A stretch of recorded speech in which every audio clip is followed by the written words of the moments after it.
please come up.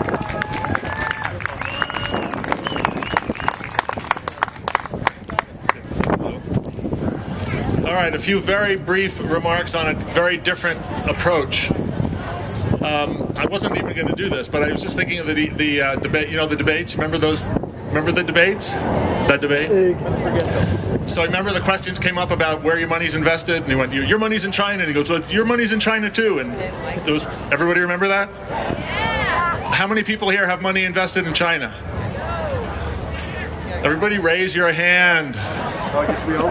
This guy says he really doesn't. Oh wait, I know you. No, yeah. Hey. So Slow Money is a nonprofit. We're a couple years old. We're basically having a public conversation around the country about how do we take our money and invest it in the things that we really want? How do we take a little of our money away from that, which includes fracking, and move it over here towards the future that we really want? And in our case, we're focused on investing in small food businesses, small sustainable organic food businesses around the United States. And I'm not here to talk a lot about Slow Money, so I'll just say very quickly, just so you get an idea about what's happening. We have, as of this moment, 16 chapters around the United States, 6 investment clubs. A chapter just started in France. I know it sounds kind of crazy, and it is. And it's all about this idea that we need to bring our money back down to earth. If I was summarizing it all in one sentence, we just need to bring some of our money back down to earth and get control of it, put it to work in things that we understand. So, and I'm not going to say anything more about Slow Money, because there's lots of great speakers here today to talk more specifically about fracking. And I also wasn't going to do this. I worked very hard. You know, at my age, using an iPhone is not that easy. I'm going to read a quote, and I succumbed to the temptation here to read a quote from Robert F. Kennedy. That's because it's a presidential year. And Robert F. Kennedy said this while he was on the campaign trail, while he was campaigning for president. And the difference in, let's say, the level of analysis and rhetoric between I'm going to read you off this phone and what we're getting right now for political discourse is rather striking.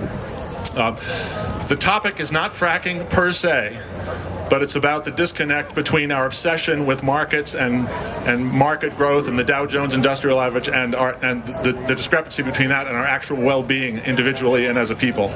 So I'm just going to read this RFK quote, and then I'm going to cede the rest of my time to my great friends here. All right, Robert F. Kennedy. Oh, by the way, just so I don't forget to say it, Slow Money is now headquartered in Boulder.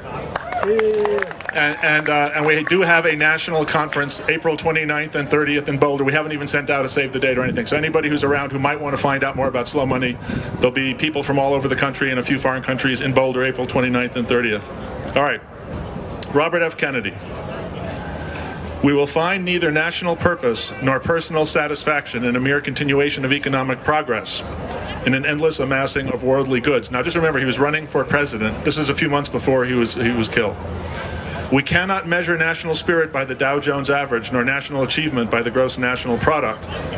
For the gross national product includes air pollution and ambulances to clear our highways from carnage. I might as well say, and fracking right there. It counts special locks for our doors and jails for the people who break them. The gross national product includes the destruction of the redwoods and the death of Lake Superior. It grows with the production of napalm and missiles and nuclear warheads. It includes the broadcasting of television programs which glorify violence to sell goods to our children. And if the gross national product includes all this, there is much that it does not comprehend. It does not allow for the health of our families, the quality of their education, or the joy of their play. It is indifferent to the decency of our factories and the safety of our streets alike. It does not include the beauty of our poetry, or the strength of our marriages, the intelligence of our public debate, or the integrity of our public officials. The gross national product measures neither our wit nor our courage, neither our wisdom nor our learning, neither our compassion nor our devotion to our country. It measures everything, in short, except that which makes life worthwhile, and it can tell us everything about America, except whether we are proud to be Americans. Robert F. Kennedy,